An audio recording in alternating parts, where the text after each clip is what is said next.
Indiana Newsdesk is made possible in part by the following: IU Health Southern Indiana physicians, primary care and specialty care providers now accepting new patients in Bloomington and throughout South Central Indiana. siphysicians.org. The IU School of Education, preparing teachers, scholars, and administrators to improve teaching and learning in Indiana and around the world. More at education.indiana.edu. Smithville Fiber, the Gigacity Company. Fiber Internet, HD, and digital IPTV in Southern Indiana. More information at smithville.com. And by WTIU members. Thank you. Coming up on Indiana Newsdesk. In the midst of the opioid epidemic, some police departments are facing strain on their supply of the overdose antidote drug Naloxone. To ask the county for Monroe County tax dollars for this, I have other priorities. We'll tell you why some say state and local governments need to step up. Plus, prosthetics can be expensive, but 3D printers are making them more affordable. Like any new technology, people are trying to figure out what to do with 3D printing. Up next, how the technology is making advances in the medical field. And record rainfall in the state could mean problems for Hoosier farmers. Those stories, plus the latest news headlines from across the state, right now on Indiana Newsdesk.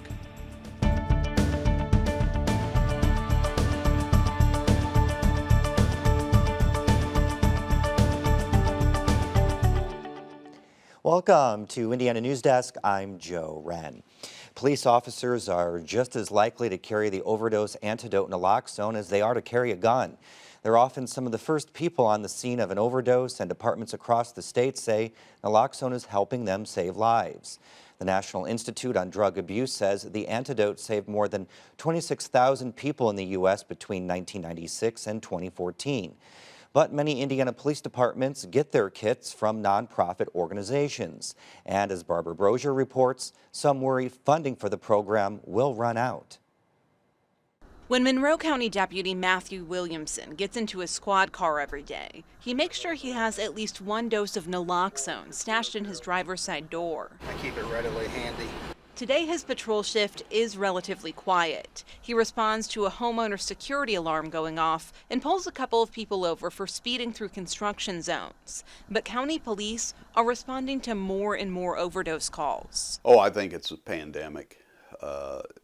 Not just in Monroe County, but everywhere. Sheriff Brad Swain says the opioid epidemic is consuming a lot of county resources. And earlier this week, he announced the department only had one dose of Naloxone per officer. Swain faced some backlash from the community when he directed deputies not to use those kits when responding to emergency calls, but instead to reserve them for themselves in case of exposure. Now it's a very real risk of exposure, and I have to make a very real-world decision on keeping my staff as safe as possible. It's a policy that only lasted a few hours before the county health department resupplied the department with 100 Naloxone kits. But it highlights an issue for emergency responders across the state. Many of them received their initial supplies of Naloxone for free. If I go to the county and ask for money for this, then that money, local tax dollars, are being diverted from something else within county government. Monroe County is one of several departments which participated in a grant program started by former Attorney General Greg Zeller. He used money from a $1.3 million settlement with a drug company to pay for Naloxone training and distribution in counties across Indiana. He urged the state legislature to devise a more sustainable funding source, but that hasn't happened. And even the county health department is worried about its ability to supply Naloxone to the community.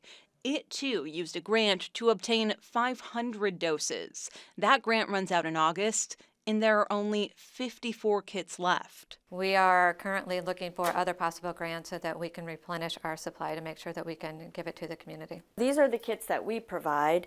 Overdose Lifeline is another nonprofit that delivers Naloxone kits and training to police departments through a state grant program. And that grant will expire. We will run out of those funds.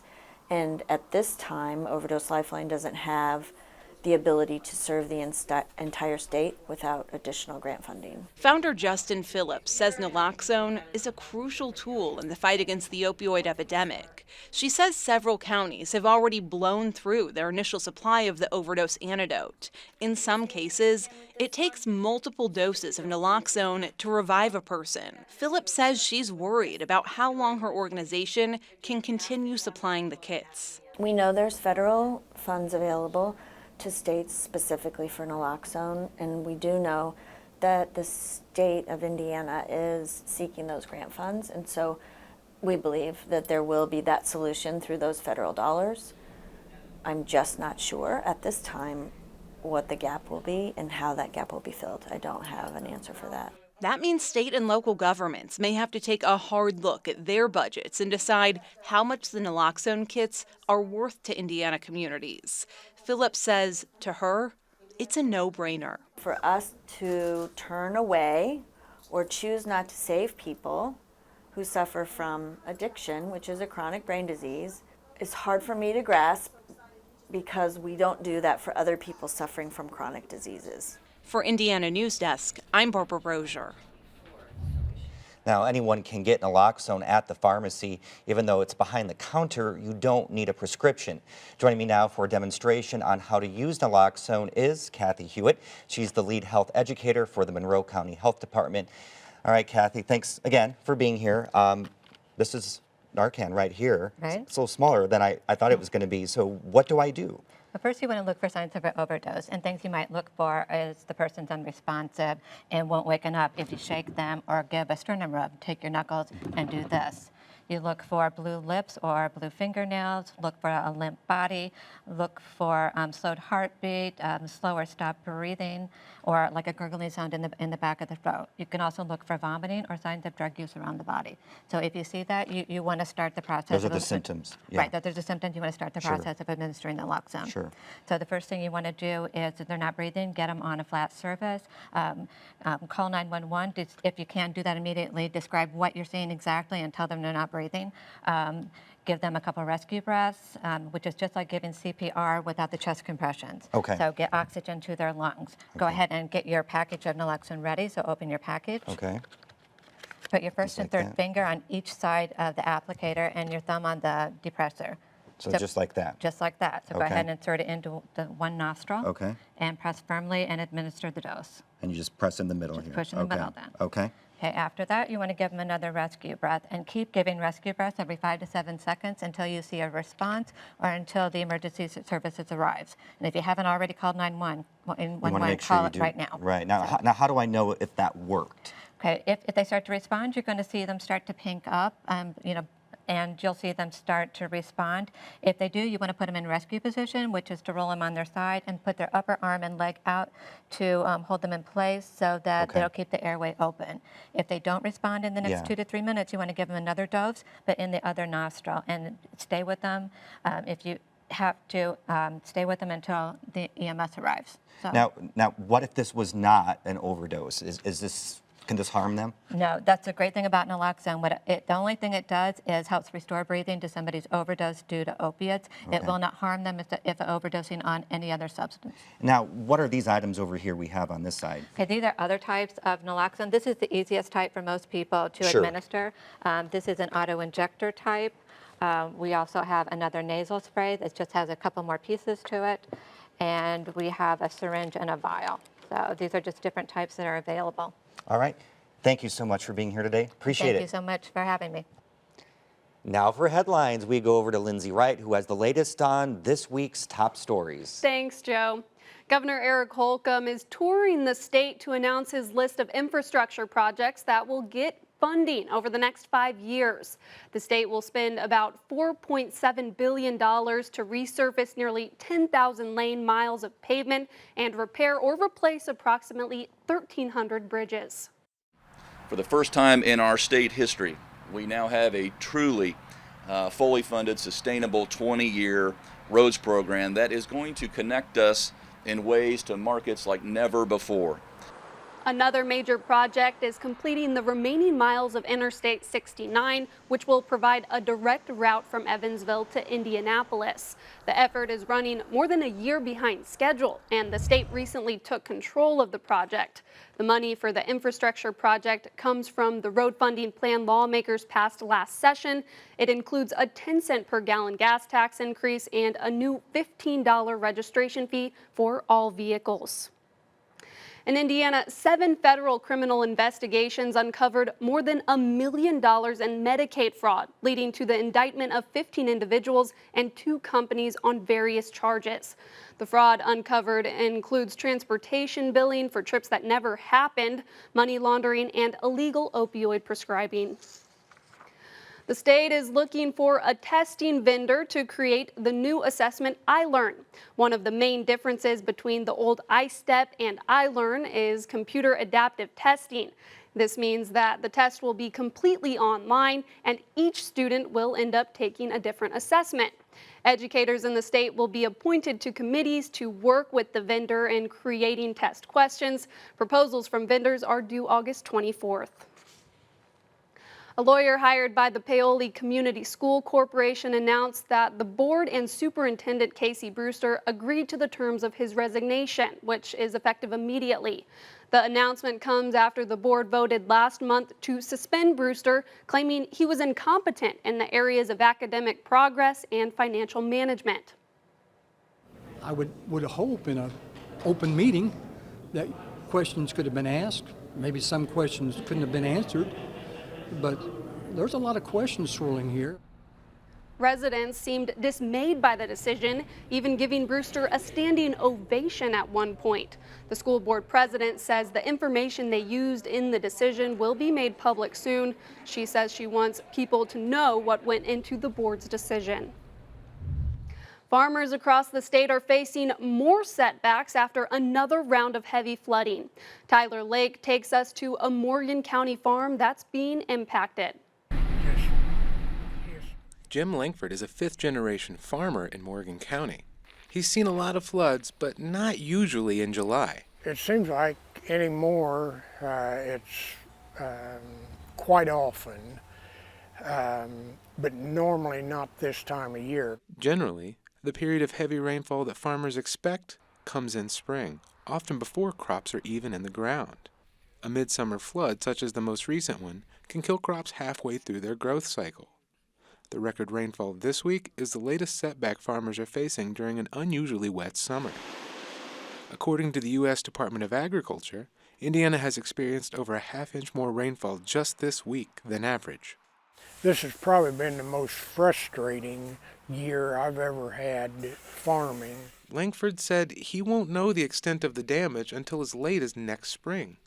The prices he can get for his crops will depend on the success of crops in other states. Iowa, Illinois, other areas, if they have bumper crops, why prices will be quite a bit lower, and we probably will not make a profit. Langford says the floods on his farms are happening with greater frequency, and he worries that widespread development upstream could be contributing to the problem. For Indiana Newsdesk, I'm Tyler Lake. The former Clarion Hotel and Conference Center in Columbus has a new owner, but plans for the site remain uncertain. German-American capital organization, the former lien holder of the property, made the winning bid of $4.25 million. The group then sold the former hotel to Columbus Regional Health for the same price. A spokesperson for Columbus Regional Health says the organization is considering several options for developing the property. The National Park Service says the beach at Mount Baldy in Indiana Dunes National Lakeshore is now open more than 4 years after the massive dune swallowed a young boy. Officials say holes began opening up on the dune's surface from decaying trees. Although the beach will open, the dune at Mount Baldy will remain closed. Joe, a spokesperson, says the reason that's for public safety and dune protection. Well, and there's still plenty of summer left to visit the dunes, too. Of course. Thanks, Lindsay. Yeah. Coming up next on Indiana Newsdesk, we'll show you how 3D printing is being used to help those in need of prosthetic limbs. And the roads in Davies County are being damaged by horseshoes. We'll tell you what the community is doing to address the problem. These stories and more right here on Indiana Newsdesk.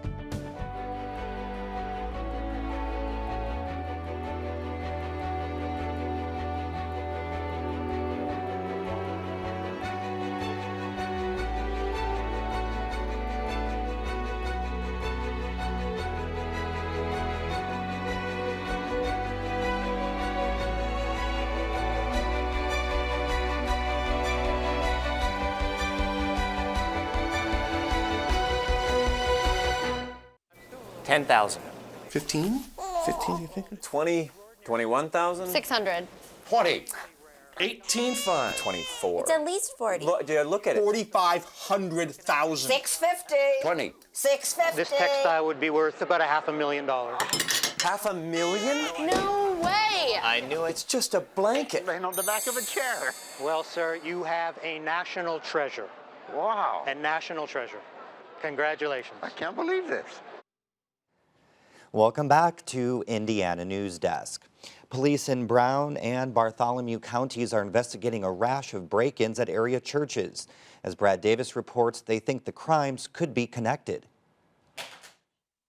Over the past 6 months, police say vandals broke into at least 6 churches across the 2 southern Indiana counties. Like I said, there used to be a cross that hung here. Ohio Chapel United Methodist Church in Columbus is among the churches vandalizers hit. It sustained the most damage. Pretty shocked trying to figure out who would want to do this and why. And so, I mean, you can hurt the church, but you're not going to hurt the people because the people is what make up the church. After breaking into Ohio Chapel, police say the intruders broke out several windows, turned crosses upside down, and even attempted to set the church ablaze in the basement, although the fire extinguished itself. They also broke mirrors in the bathroom, shoved a cross into a toilet, and attempted to set a Bible on fire.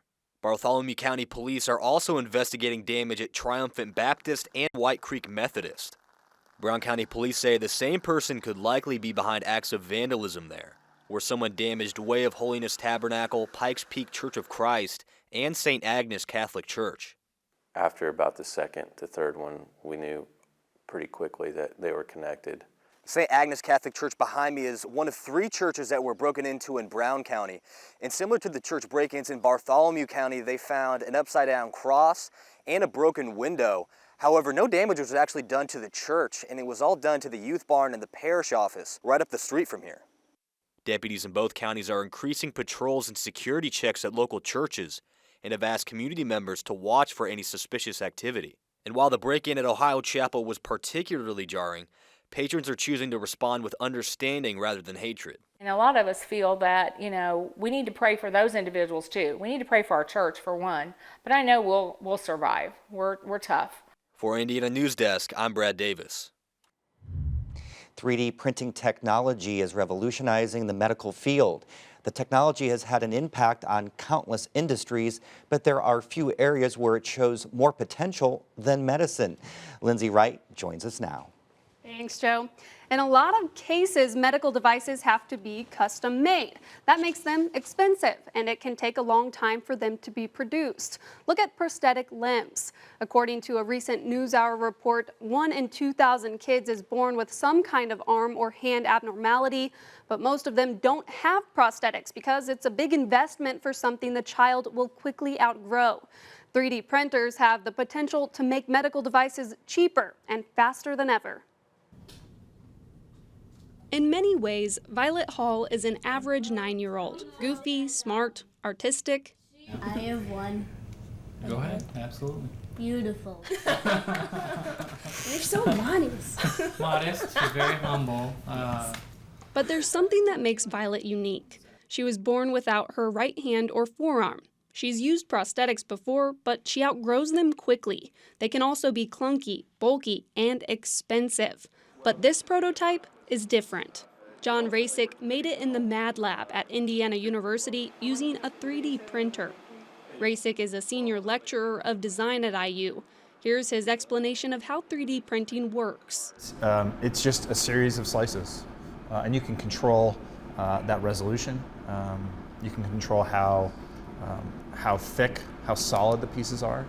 So if you were printing a cup, you would print a circle, and then the bed would drop by millimeters or less than millimeter, and then you'd print another circle, and then it would just keep going and keep going and keep going until you had a physical object. After attending an Indiana University Science Fest, Millette Hall posted on Facebook inquiring about 3D printing. She wondered whether someone could print a prosthetic hand custom fit for Violet. Rasic saw the post and responded, but it wasn't a chance encounter that brought the Halls and Rasic together. Rasic's daughters and Violet played on a sports team together. And it never even came up. So it's just amazing that someone in our own backyard basically can help us out. It took about 6 months for Rasic to make 2 prototypes and the final arm. He printed the arm in a series of parts and then used what's essentially fishing line to hold it all together. And the way it works is as when she bends her elbow, it moves the fingers. And it's not perfect, but you can get the sense of how it works. Still working out some kinks maybe, or? It's very noisy. And I'm supposed to work on that, and I just haven't had the chance. The big plus for the Hall family, it was also affordable. The prosthetic cost only $35 to print. Part of the motivation behind this whole movement was prosthetics are very expensive, and they're very expensive for kids, and kids grow, obviously. So this allows you to as the kids grow, you can reprint the arm to fit them. 3D printers are a game changer across the medical field, not just with prosthetic arms. So this is a side view of the knee, this is the femur, here's the tibia. Dr. Todd Midla is one of the few orthopedic surgeons in the state and the only one in Indianapolis offering 3D printed knee replacements. Midla says traditional knee replacements are based on a sized scale. That's why 3D technology makes more sense to him. And when that prosthesis is made, it's made to fit that patient only and nobody else. Midla recommends 3D replacements for most of his patients. That's a pretty dramatic shift considering he only began using the technology within the last 2 years. But he's noticed faster recovery times and more satisfied patients.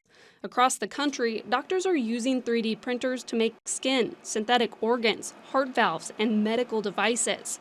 But Midla acknowledges some doctors are apprehensive about using the technology because it's still relatively new. There's not a lot of research. I think as they see the data and patients coming in wanting it, they're going to be forced to at least look at it. Working with Violet is one of Rasic's first forays into medically related printing. For Violet's project, she had some interest in playing violin, and so what I'm working on now is an attachment that will attach to her hand that will allow her to hold a violin bow. Looking into the future, he sees incredible potential for 3D technology.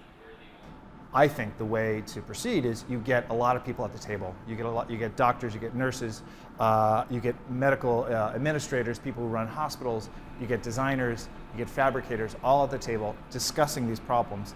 And with all that input, you're going to get good solutions that actually work. Rasic is also taking his work with 3D printing international with several projects. He's working on a crutch design, and he's even working on another prosthetic arm for a little girl in Uganda. Worldwide interest in 3D printing is really gaining momentum. A recent report projects the 3D bioprinting industry will reach a value of $1.8 billion by 2027. Joe? Wow, thank you very much, Yeah, Lindsay. you're welcome. Davies County is searching for a solution to prevent significant damage to its paved roads. As James Vavrick reports, the wear and tear of their roads isn't caused by Mother Nature, it's the result of horses. Many of the roads across Davies County are gravel, but that's starting to change. The county recently bought a surplus paving unit to convert some of the more heavily traveled roads to pavement. But it's not making the roads much smoother. The county has a large Amish population that relies on horse-drawn buggies for transportation, and the steel horseshoes they use are hurting the roads. We as a county can't continue spending $1.2 million on a road and then starting to have it damaged on day one. The county also ordered some rubber horseshoes that would be less damaging, but there's been some pushback from the Amish community. I understand their desire to have these shoes that will grip better, which is what's causing the problem. But as the horses grip better, we are seeing the damage that the county taxpayers are having to fund to repair the roads when they get damaged enough. Sprinkle says the county council is willing to work with the Amish community to find a solution that works for them and taxpayers. For Indiana Newsdesk, I'm James Vavrick. Mike Sprinkle says the Amish committee will meet with county officials to discuss possible solutions later this summer. Bristol, England's Trish Johnson finished 4 under par to win the senior LPGA event this week. It was at the Pete Dye Golf Course in French Lick. This week's tournament was the first ever for senior women. I have long said that if mom plays, the whole family plays. And mom controls usually 80% of a household revenue. So this is a business decision as well as a social decision. The tournament featured a field of 81 golfers over the age of 45. That's the end of this program. More online at WTIUnews.org. Indiana Newsdesk is made possible in part by the following: IU Health Southern Indiana physicians, primary care and specialty care providers now accepting new patients in Bloomington and throughout South Central Indiana. siphysicians.org. The IU School of Education, preparing teachers, scholars, and administrators to improve teaching and learning in Indiana and around the world. More at education.indiana.edu. Smithville Fiber, the Gigacity Company. Fiber Internet, HD, and digital IPTV in Southern Indiana. More information at smithville.com. And by WTIU members, thank you.